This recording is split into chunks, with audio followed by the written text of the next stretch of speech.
Hi అందరికీ. ఈరోజు మనం మనుస్మృతి అనే ఒక ధర్మశాస్త్ర గ్రంథం గురించి మాట్లాడుకుంటున్నాం.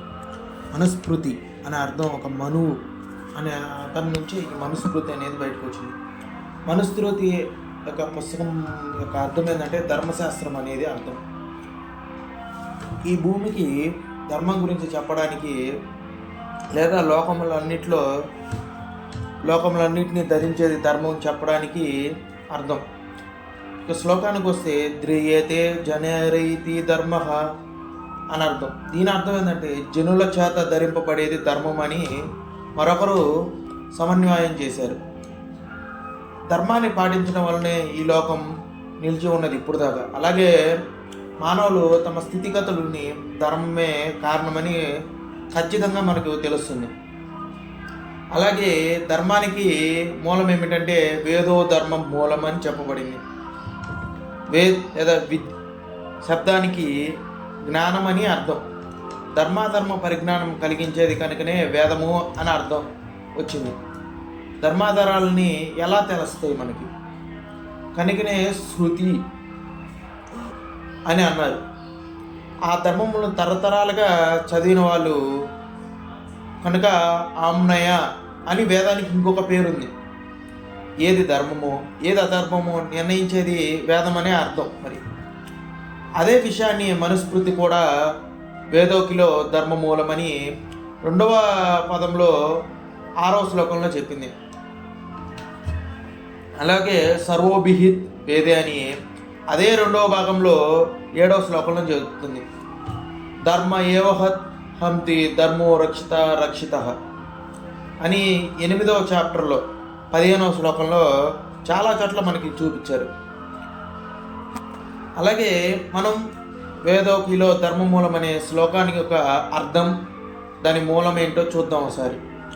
వేదోకిలో ధర్మమూలం స్మృతిశిలే చ తద్విజం ఆచార్యేవ సాధునం ఆత్మానం సృష్టిరేవ చ అని అర్థం. దీని అర్థం ధర్మానికి వేదాలు ముఖ్యమైనవి, ప్రమాణమైనవి. వేదానికి విరుద్ధం కాని స్మృతులు, వేదాంగాలు తెలిసిన సత్పురుషులు, మహాపురుషులు ప్రవర్తన సైతం ధర్మం విషయంలో ప్రమాణమవుతుంది. అంటే గొప్పవాళ్ళు చెప్పిన విషయాలు కూడా ధర్మం విషయంలో నిజమవుతున్నాయి. ఇంకా ధర్మాధర్మ విచక్షణ కలిగినప్పుడు మహాపురుషులు, సత్పురుషులు మనస్సు కూడా అంటే వారు ఆలోచించిన విధేయం కూడా నిర్ణయాన్ని చేస్తారు కనుక అది కూడా నిజమవుతుంది. ఇక మనం మనుస్మృతిలోని 2వ భాగం అంటే ద్వితీయ గ్రంథంలో ఉన్న భాగంలో ఉన్న 7వ శ్లోకాన్ని విషయంకి వస్తే, అలాగే నేను 7వ శ్లోకంతో పాటు 8వ శ్లోకం గురించి కూడా చెప్తున్నాను. ఎం కచిత్య స్వచి ధర్మో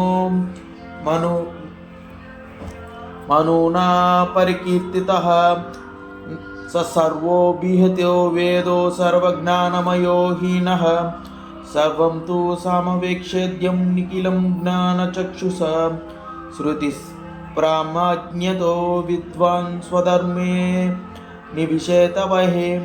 నేను కొంచెం తప్పులు చెప్పుండొచ్చు, కానీ మీరు కరెక్ట్ చేసుకోవడానికి మీకు నేను చదివిన వాటి గురించి వాటి అర్థాలు కింద పీడిఎఫ్లో కూడా ఇస్తాను, మీరు ఒకసారి చెక్ చేసుకోండి.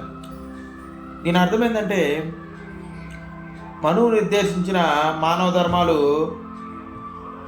సకల వేదాలు కూడా నమ్ముతాయి. అంటే అన్ని వేదాల్లో కూడా ఇది నిజమని నమ్ముతున్నాయి. అలాగే అతడు సమస్త జ్ఞానాలు కలవాడు. అంటే మనువు అనే అతను పూర్తి జ్ఞానం అతనికి ఉంది. తను జ్ఞాన నేత్రం సమస్తం దర్శించుకుంటాడు. అంటే అతనికి ఒక జ్ఞానం నేత్రం అనేది ఉంది. మొత్తాన్ని చూసి ఆ ధర్మాన్ని ఇతరులకి ఉపదేశం చేస్తాడు. అలాగే వేదాంగ శాస్త్రవేత్త అయిన విద్వాంసుడు కూడా వేద ప్రామాణ్యమై అనుసరించే ఇతరులకు ధర్మాన్ని తెలుపుతాడు. అంటే అర్థం మొత్తం వేదాలన్నీ తెలిసిన ఒక వ్యక్తి విద్వాంసుడు కూడా వేదాన్ని అనుసరించి ధర్మాన్ని ఇతరులకు తెలుపుతున్నాడు. ఇక మనం 8వ భాగం అంటే అష్టభాగంలో ఉన్న 13, 14, 15 శ్లోకాల యొక్క 3 భాగాల విషయం చూద్దాం. ఇప్పుడు 13వ శ్లోకం చూద్దాం మనం. సభంవానా ప్రవేష్టవ్యం వక్తవ్యం నా సమంజనం అబ్రునాన్ విబ్రువాన్ వాపీ నరో భవతి కిల్పిషి. ఇది 13వ శ్లోకం. అలాగే 14వ శ్లోకం కూడా చూద్దాం. యత్ర ధర్మో హ్యధ్వర్మేణ సత్యం యత్ర నృతేన చ హన్యతే ప్రేక్షామాననం హతస్పృత సభానందః. ఇది 14వ శ్లోకం. ఇక మనకి 15వ శ్లోకం గురించి మాట్లాడుకుందాం. ధర్మ ఏ విహతో అంటే హంతి ధర్మో రక్షతి రక్షితః తస్మా ధర్మో నా హంతన్యో మనో ధర్మో హతో నదిత్. చాలా విషయాల వివాదాలు వస్తే వీలైనంత వరకు పూర్వం రాజుల దగ్గరికి, ఇప్పుడు మంత్రుల దగ్గరికి, పోలీసుల దగ్గరికి రాకుండా ఫ్రెండ్స్ మధ్య కానీ, కుటుంబం మధ్య కానీ వాళ్ళలో వాళ్ళే పరిష్కరించుకోవాలి. కానీ పోలీసుల దగ్గరికి కానీ మిగతా వాళ్ళ దగ్గరికి వెళ్ళినప్పుడు అలాంటి మధ్య ప్రశ్నలకి సరైన సమాధానం ఖచ్చితంగా చెప్పాలి. కానీ కొంతమంది వాళ్ళు అడిగిన అక్కడ పోలీస్ స్టేషన్లో కానీ రాజుల దగ్గరలో సభలో ఉన్న వాళ్ళు కానీ అడిగిన ప్రశ్నలకి సమాధానాలు ఇవ్వకుండా తప్పుడు సమాధానం ఇచ్చిన తప్పుడు సమాధానాలు ఇచ్చిన అతనే తప్పు చేసినట్టు అర్థం. ధర్మం అధర్మాల చేత, సత్యం అబద్ధం చేత కప్పబడించో ఆ రాజు సభలోనున్న సదస్యులు మోసపోతారంటే ధర్మం కానీ అధర్మాల చేత కానీ అంటే అసత్యం కానీ అబద్ధం కానీ చేత రాజు